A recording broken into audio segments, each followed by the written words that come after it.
Speaker గారితో సవినయంగా మనవి చేసేది ఏంటంటే సభ నడుపుతున్న తీరు పట్ల నా తీవ్ర ఆవేదన వ్యక్తం చేస్తా ఉన్నా.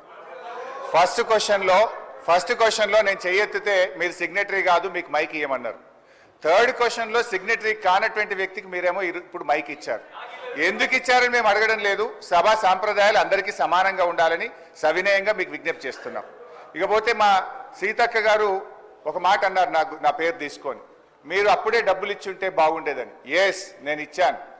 మా గౌరవ కేసీఆర్ గారి ఆదేశాల మేరకు పల్లె ప్రగతి కింద ప్రతి నెల 275 కోట్ల రూపాయలు మేము గ్రామ పంచాయతీలకు ఇచ్చాం.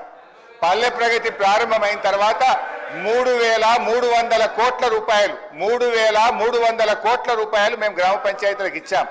ఒకవేళ మీరు ఆ పద్ధతిని కొనసాగించుంటే నెల 275 కోట్లు ఇచ్చుంటే ఇవాళ ఈ బకాయిలు ఉండేటియే కాదు అనేటువంటి విషయాన్ని మనం చేస్తా ఉన్నా.